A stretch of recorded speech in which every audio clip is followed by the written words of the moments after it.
إذا رأيتها اقتلها في الحال ومن دون تردد. حملة أطلقها خبراء البيئة للقضاء على حشرة الفانوس المرقط، الأولى على قائمة المطلوبين، تثير فزع المواطنين وتعيث فساداً في أمريكا، وذلك لأنها ستكلف الاقتصاد الأمريكي ما يزيد عن 500 مليون دولار، بل وتمثل أيضاً تهديداً لأكثر من 70 نوعاً من النباتات، لأن هدفها المحاصيل الزراعية. صار الغذاء الأمريكي في خطر في الوقت الذي يتجه فيه الأمريكيون لحرب الإبادة بقاذفات اللهب ومبيدات الآفات، أسلحة فتاكة أبيحت في حرب ضد سرب حشرات تهدد حياة الجميع. فكيف وصلت حشرة الفانوس المرقط للأراضي الأمريكية؟ وما تأثير حرب الإبادة على النظام البيئي الأمريكي؟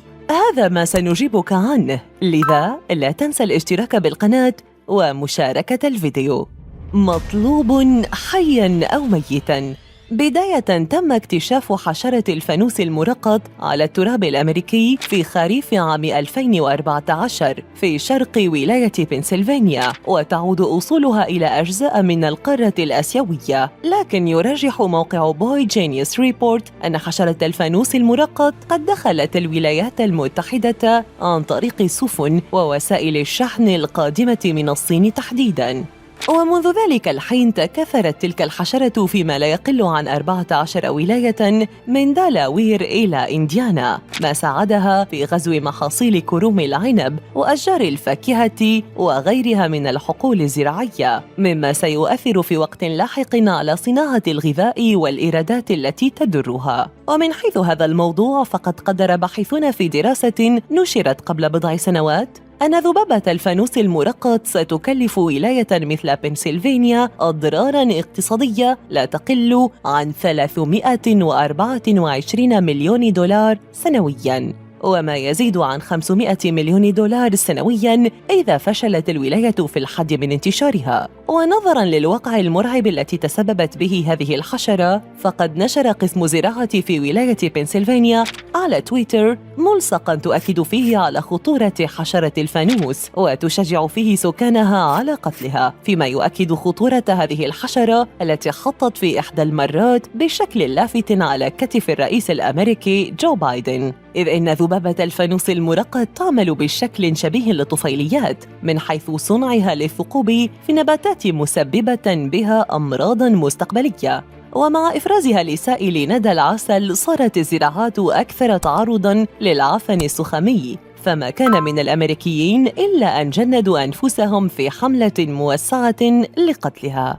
حملة الإبادة. مع وصول مستوى الاستنفار في أمريكا إلى أعلى مستوياته بسبب حشرة الفانوس، أخذ بعض الناس مسألة إبادتها إلى مستويات متطرفة لا تحمد عقباها. بعبارة أخرى، بلغ بعضهم حد حرق الأشجار باستعمال قاذفات اللهب، بالإضافة إلى غمر النباتات المفضلة لذبابة الفانوس بمبيدات الآفات السامة. ولم يتردد آخرون في صنع تركيبات منزلية الصنع أكثر فتكاً، بما أنها لن تكون قادرة على قتل الحشرات فقط، بل ستكون مميتة لعدة كائنات حية أخرى، مما حدا بباحثة الدكتوراه آن جونسون التدخل في إطار دراساتها لحشرة الفانوس المرقط في جامعة ولاية بنسلفانيا، إذ إنها صرحت قائلة: لست بحاجة إلى أن تكون متطرفاً إلى هذا الحد، من المحتمل أنك تسبب المزيد من الضرر بهذه الطريقة. وقد شطرها مدرس البستنة في ولاية بنسلفانيا والباحث في نفس مجالها برايان وولش نفس الرأي،